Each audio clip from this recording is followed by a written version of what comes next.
In 3, 2, 1. Welcome back to Decouple Studios, where we are reporting from COP26 here in Glasgow. Today I'm here in the French Pavilion, and I'm delighted to be joined by Carine de Boissezon. Yes. Did I get that okay? Yes. Carine is the Chief Sustainability Officer at EDF. For my non-French audience, that is Électricité de France. Okay. So Carine, I get my guests usually to introduce themselves. So if you can take 30, 40 seconds and give us a little pitch about you, maybe even something personal and relatable for our audience. Go ahead. So I am, as you say, EDF Chief Sustainability Officer. It's been 2 years in that job.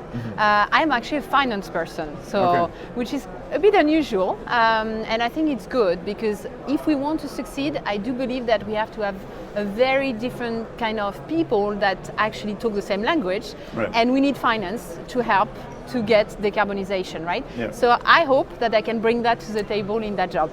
Okay, excellent. So I think part of what really has me interested to speak with a French executive here is very recently there seems to have been a shift in policy in energy in France.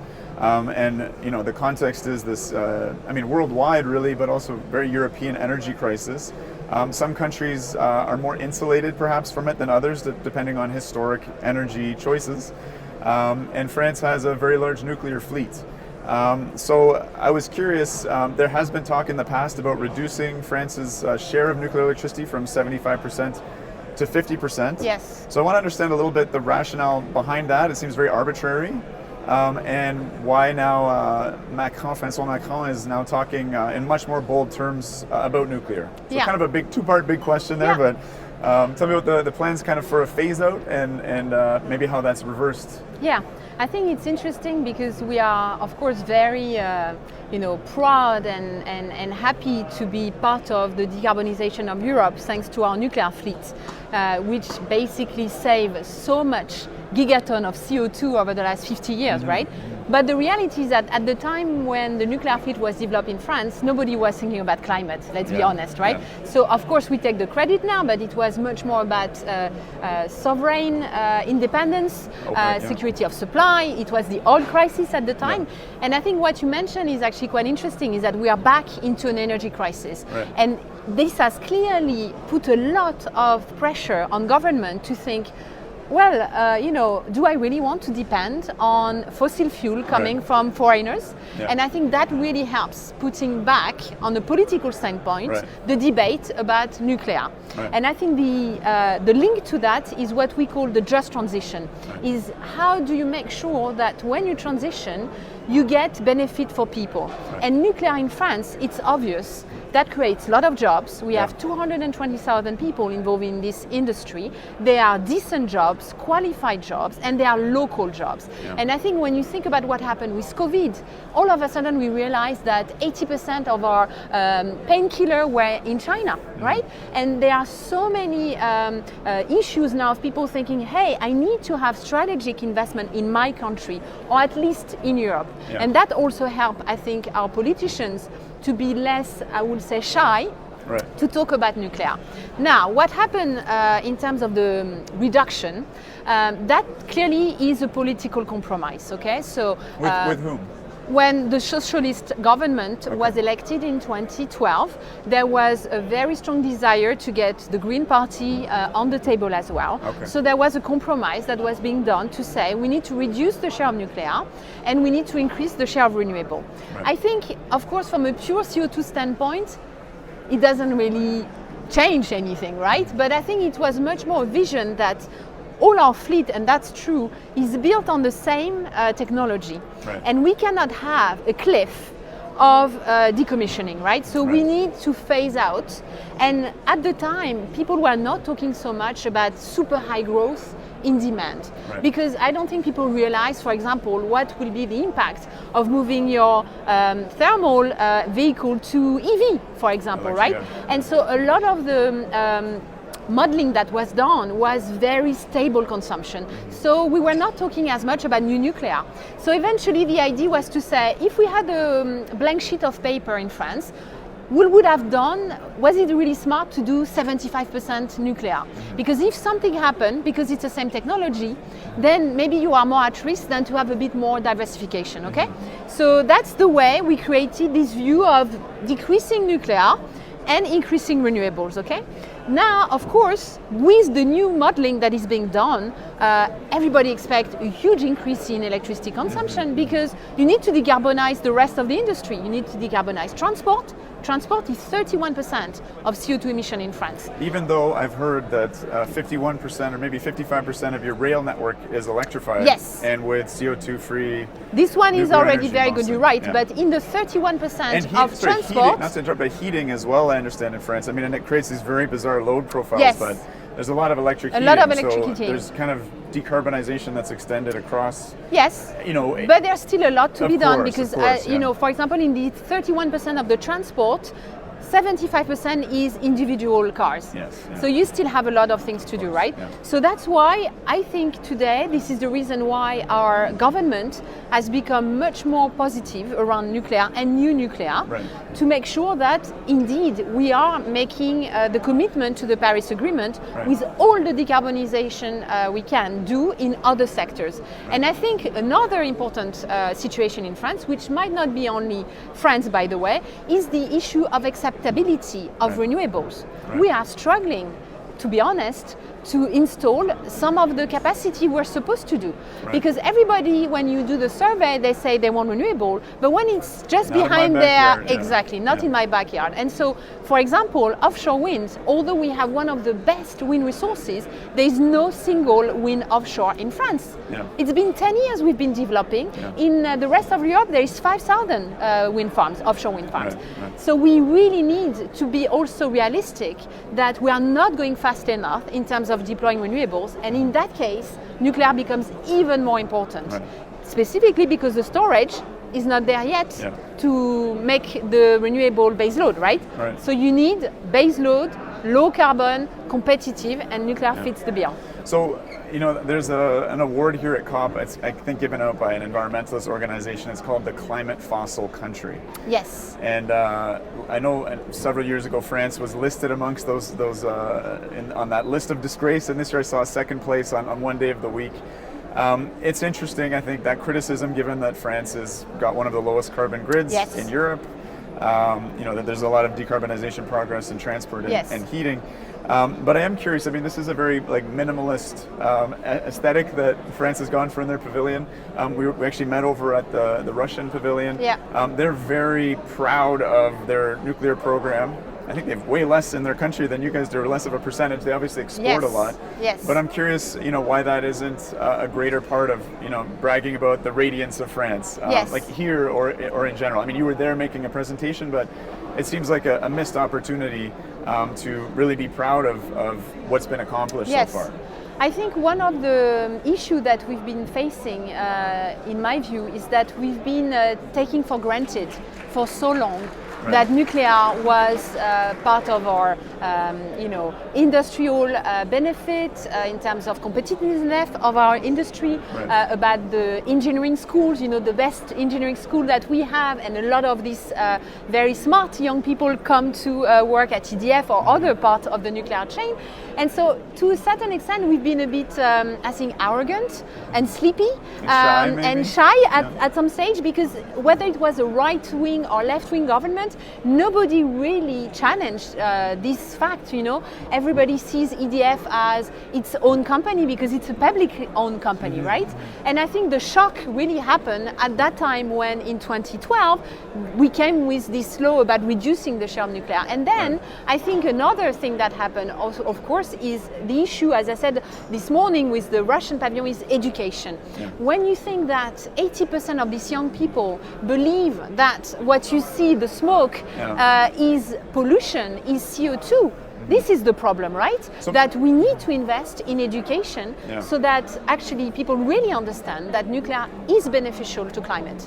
My understanding is that French children, I think in high school, used to all tour, or many of them would tour nuclear plants. Yes, I did that when I was a young child. And it's very interesting because the demographic of people that don't understand and think that it's CO2 coming out. Yes. Is that such a precise cutoff of when kids no longer tour nuclear plants? It's an interesting point you're making, because actually EDF is the second industrial company that is the most visited in France in terms of industrial tourism, right? Right. So it's still actually a company that is visited, but I think you're right, it's probably less done by the school. A lot of it, unfortunately, has been linked to all the restriction that we have with terrorism, etc., that you don't go so much anymore to do external visits, right? So it's not completely our fault. It's linked to the environment we face, unfortunately. Yeah. But maybe there is a link, you're right, in terms, I didn't think about it, but it's quite possible that we are missing a little bit the school part that we used to have, because exactly as you say, when I was a child, I went to visit Chinon, which is the one that has this very big ball. It's one of the very big feature close to the chateau in France, so it's a very nice power station. Right. So we were talking a moment ago about the addition or the difficulty with adding renewables to the French grid. I come from Ontario, and I'm going to make the argument. I'm going to pitch to you that it is the France of North America, at least energetically, because our grid is not quite at 75% nuclear, but it's 61%. I've been looking at energy around the world now, and one of the concepts that really struck me was this idea of the carbon abatement cost. So how much it costs to displace 1 ton of carbon. And it was very interesting because that's so particular based on what you're looking at. So, in Poland, which has one of the dirtiest grids in the EU, almost all coal, the addition of wind is, quite affordable. Yeah. But, in Ontario, where I'm from, where the electricity is already very clean, it's not necessarily, in terms of the investment, it doesn't pay back a lot in terms of excess decarbonization. Has that factored into the decision making? Because it seems like there's a lot of pressure within Europe. The EU green taxonomy, I could see the nuclear phase out, it was fitting in with what Germany was doing, what Belgium's planning. Right. So in terms of the logic of installing renewables on a grid that's quite clean. Yes. I think there are two elements. Us as a company, let's be clear, because we are a public service company, we've been spending most of our money in renewables outside of France when it was very expensive.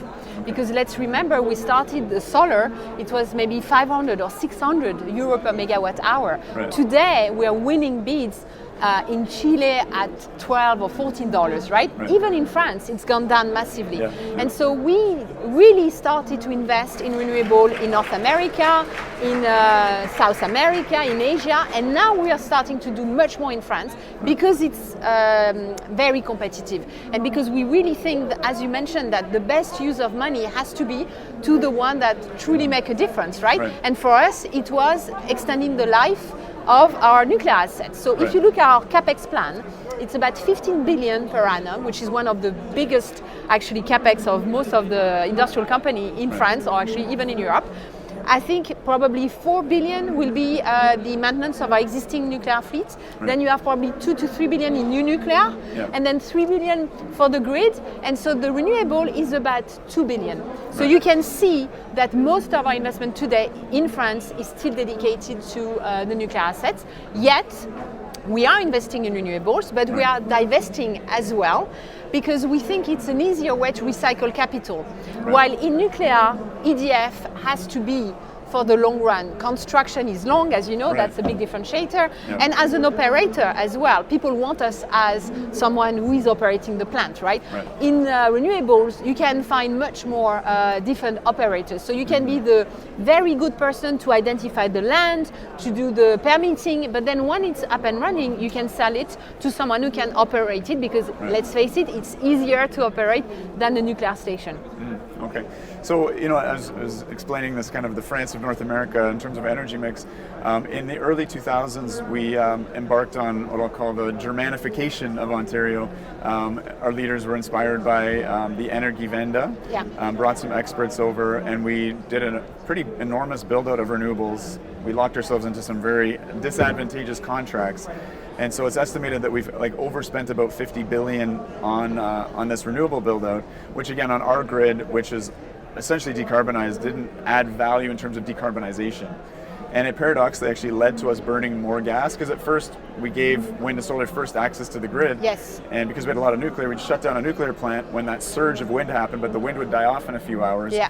And we'd be hitting it with gas. With gas. We spent $200 million extra on gas until we said, you know what, we're not going to let you on the grid first. But then a lot of the electricity got curtailed. So I'm wondering, is that a challenge that's faced in France? Like, we actually saw emissions go up briefly, but then when we shuffled things around, it became very uneconomic as we curtailed a lot of electricity, but still paid the private investors for any juice that they made. So I'm just curious, like, what are the complications that you found with nuclear and renewables kind of getting along on a grid? So let's be clear. First, the share of renewable is still small in France, right? Because we said more than 70% is nuclear. Right. Then you've got hydro. Right. So the share of renewable is still tiny, right? We're Right. talking about 8% or 9%. Okay. So and is that including hydro, or this is just no, we're talking without just wind and solar? Right? Exactly. Okay. So that's obviously not as big as clearly in Germany, for example. So we don't have as much of this issue of curtailment, of negative prices, etc. Yet, one of the things which I think is very differentiating for France is that we are actually managing the load of our nuclear station. So we can move from 100% load to 20% in 30 minutes in a lot of our reactors. So that's something, the modulation we can do, which I think is very helpful for us to also tell the government that nuclear and renewable should not be in opposition. They can be together because we can modulate if there are more renewables. Of course, it's still better from an economic standpoint to have baseload nuclear. I'm not saying that this is economically the best solution, but then it depends on regulation as well, because at the end of the day, what we're seeing today, exactly as you mentioned, in many countries, gas is becoming a backup, but gas is not used enough to justify the investment. So you pay for capacity, right? Or Belgium gets subsidies. Exactly. So to build gas plants. So eventually, it's a question of exactly as you mentioned, is what is the best investment? And I think one of the issues today for sure is the grid. I think the grid is critical, right? Yeah. The grid will have to deal with all this decentralized energy from renewables, the electric vehicles. You have to manage the peak, right? If everybody charges their car at the same time. And so this is also where we are really spending our money as well in France, is on the grid. To make the grid smarter, to use your car as a battery, and give the electricity back to the grid, so what we call the V2G, the vehicle to grid, and to a certain extent that makes the consumer more active, and that means the consumer understands better the issue of intermittence, because otherwise they don't, right? It's not visible for them, right? So I think this education will become even more important when we have more renewables coming on stream. I have a great question for you in a second, because the French grid is pretty fascinating, but it was interesting. I was at a talk of the World Nuclear Association, and the Secretary General, she was saying that that things have really shifted, that there's a new sort of pride in nuclear amongst people involved in it. I think a lot of that does come from the kind of grassroots advocacy that we're seeing here with more than 60 young people, volunteers showing up to put this on the climate agenda. But one of the things she's saying is that we don't need to play second fiddle anymore to wind and solar, for instance. Like there's a boldness. Are you seeing that here, that nuclear is kind of emerging into itself and not needing to apologize as much for itself, maybe even brag a little bit about itself, or are you seeing that? I think it's an interesting question, because from a French perspective, I think people will think that we've been bragging a lot about our positive impact of having nuclear in terms of, as I said, electricity being super competitive, being the lowest carbon footprint, etc. So I have the feeling that to a certain extent we were seen as being a bit arrogant in the past. But you're right that in terms of communication, we've been probably very shy over the last probably 5 to 10 years, I would think. And now you can see that coming from the youth, actually, you're right, the youth activists, I think are, because they feel this urgency about climate, they actually don't want to have to choose. If there is a decarbonized electricity coming from nuclear that works, then let's use it and let's not be shy about it. So I will say our own employees now are asking us to be much more vocal, as you say, to be much more, proud and express ourselves about the fact that we are proud to be a nuclear company. Right. But I will say in terms of the cultural shift within the company, it's still important to make sure that, we are 165,000 employees. Not everybody works in the nuclear field, and the nuclear is mainly France and UK, right, today? Right. And so it's also important that people understand that what really differentiating us is the fact that we are a low carbon company, and renewables and hydro being the biggest renewable in our portfolio, by the way, hydro also something we've been shy to talk about, because there hasn't been so much new hydro in France. Right. We've been doing a couple of things in emerging market, but not so much either. And we know hydro is very complex too, right? In terms of biodiversity, in terms of displacing people, etc. Right. And it's also low carbon. Right. So to a certain extent, I will say that all the big infrastructure have been difficult, right? To really push forward. And so we have to make sure that we talk about ourselves not just as a nuclear company, and yet, of course, defend the fact that this is our DNA. We've been really strong in nuclear, but our first fuel was hydro. When EDF was built, the first fuel was hydro. You had a lot of oil too, but yeah, you're right. There was oil too. An interesting announcement that was just made by the Chinese is a historic investment of I think 440 billion to build 150 gigawatts of nuclear. I'm calling it the Mesmer plan with Chinese characteristics. Yes. What do you think about that? And just maybe to come back to this question of sort of reframing nuclear. I have a friend who's in the French nuclear advocacy community, and she was pitching to EDF, we need to paint messages physically on the buildings that emphasize that this is a low carbon source, that this guarantees our energy security, whatever those messages are. I think that's such a missed opportunity. Like in Ontario, we have a number of nuclear plants. One of them, there's a beautiful beach right next to it, and the company that owns it, they could spend maybe $20,000, and the only reactor dome you can see, it could have a beautiful message on it.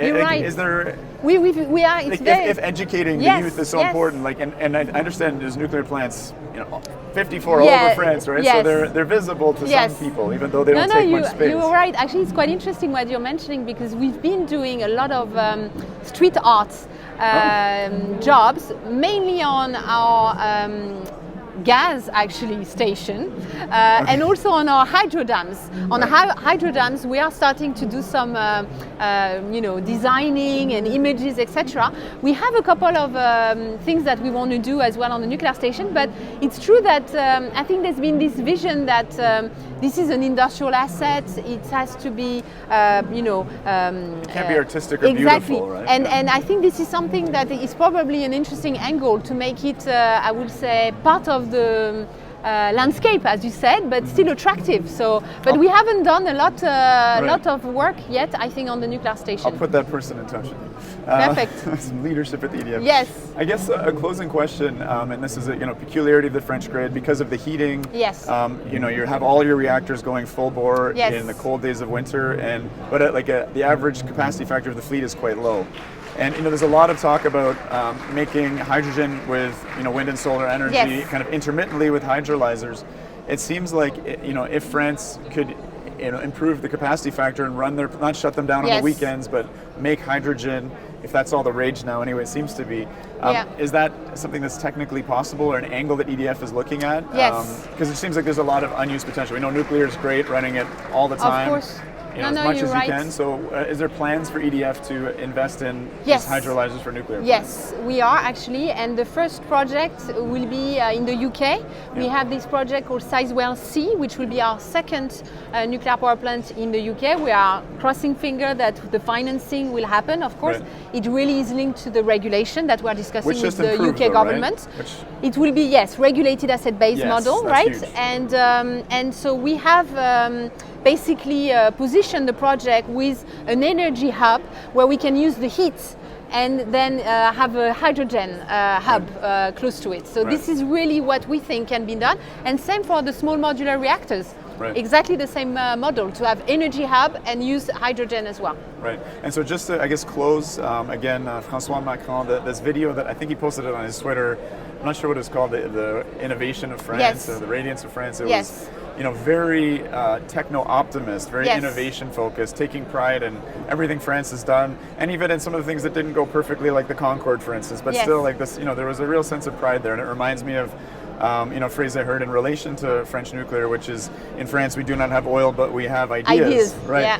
So what are the ideas in terms of, you mentioned SMRs, what is on the potential possibility for France? I'm not talking, I know France owns a bunch of the UK's Yes. energy infrastructure, but for France itself, you have a fleet, I think you're extending the life Yes. on, but all good things must end. Yes. And so you're working, it sounds like now, because of the energy crisis and the realization how volatile gas can be and the dependence upon other countries, perhaps. Of course. So what's kind of the best case scenario, I guess, for nuclear in France? Well, I mean, New we are builds, yeah. new builds, exactly. So we've been making a proposal to the French government for 6 new reactors, but Right. this one will be EPR, so Okay. the bigger ones, Yeah. I will say. And the good thing is that they will be on the existing sites Right. that we own, right? And Yeah. I think that's also one of the best thing for us is that we don't have to use different land.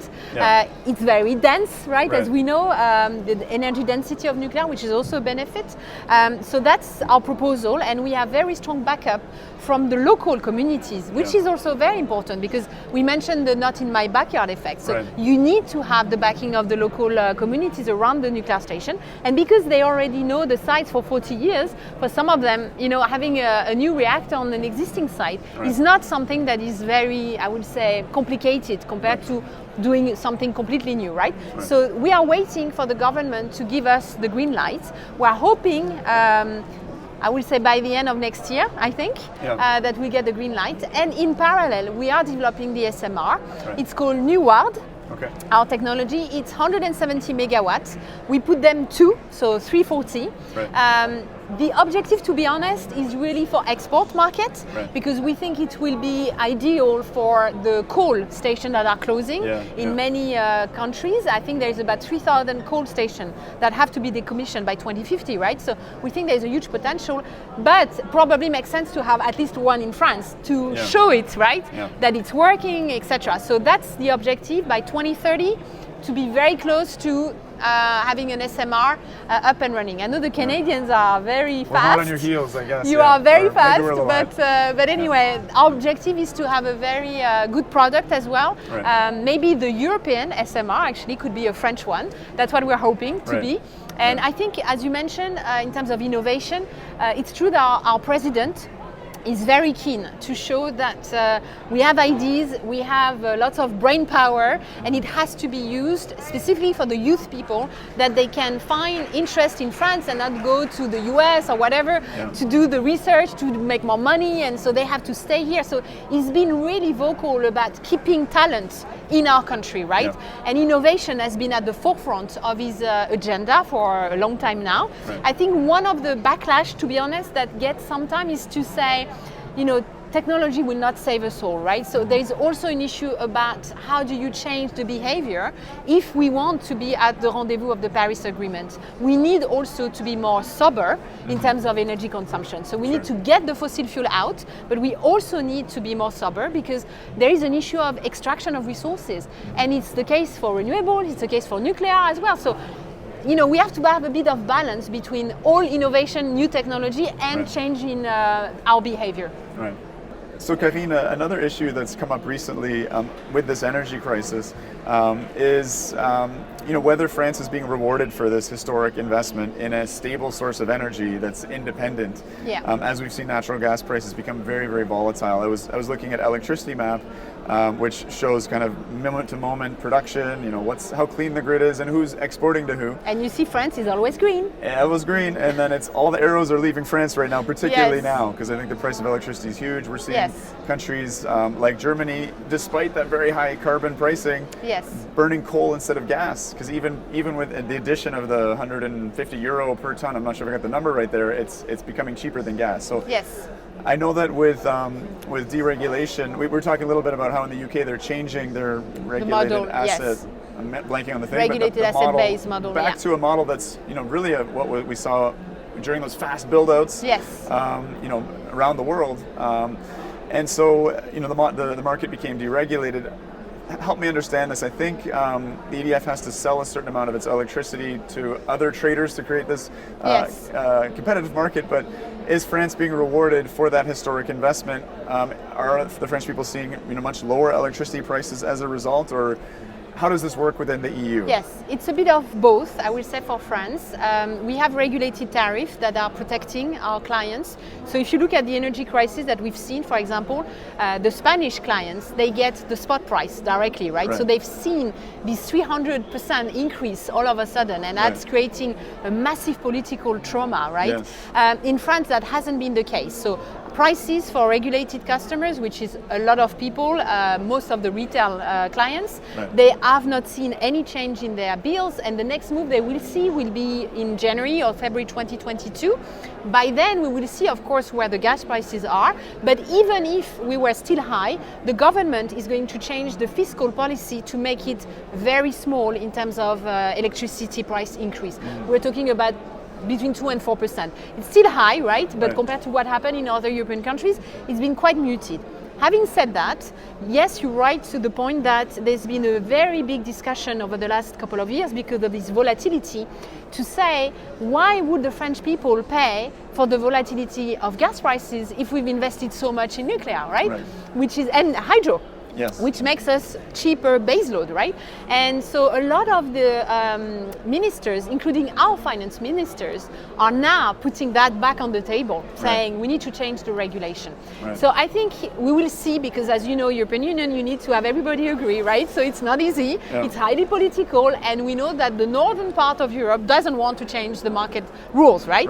They think market is efficient, and okay. So at the end of the day, for sure, what France has been advocating for a long time is to have a regulated price for nuclear. That's key, okay, because it's a very capital intensive business. It takes a long time to build, as we know, but then when it works, it's 50, 60, maybe 80 years of visibility, right, on your price, because the fuel is only a very small portion. What matters is your capital cost, right? So I think this is what we've been claiming as a country to European Union, as a company to our government, and we are hopeful that this is what we will get for our new nuclear build. This is what we are negotiating. When I mentioned to you we are going to build hopefully 6 new reactors, we want this to be regulated so that our customers benefit of the visibility of that price as well. One more thing, because you have a background in finance, EDF's, I think, very involved in Hinkley Point, is that correct? Yes, that's right. And I know the cost of capital there has been enormous, interest rates something like 9%, and it's estimated that 2/3 of the final cost of the plant will be capital costs, paying back interest. And so, as you were saying before, in the UK, they've started a new policy which will really de-risk nuclear investments and allow investors to start seeing some returns earlier on, and estimated to save something like $30 billion per power plant over the course of their lifetime. Is France doing something similar? Yes, so you're exactly right. There is an issue when we started in Hinkley Point because Taishan and Flamanville were not in service, right? And so in a way, the EPR was seen as having a technology risk at the time. So your cost of capital reflected that technology risk. Now that Taishan is working, and by the way, I'm sure you know, but in 2020, they produced 12 terawatt hour. It was the biggest production for one reactor. It's a big reactor, right? It's a big reactor, right? And so I think now it's obvious that the technology works, right? So if we were to do today a new EPR, I think in terms of financing, the conditions would probably be much better because you have less of the technology risk. What you still have is the construction risk, right? And that's why the model that we've been discussing for Sizewell, which is not the same as Hinkley Point, is to be paid during construction. So that we share the risk with the government, with the other stakeholders, but then you reduce the cost of capital. So this is exactly what we want to have as well in France. Exactly and that. France will do that at home. Yes. Okay. Carine, it's a pleasure talking with you. Thank you so much for making the time for Decouple Studios. Thank you very much. Thank you.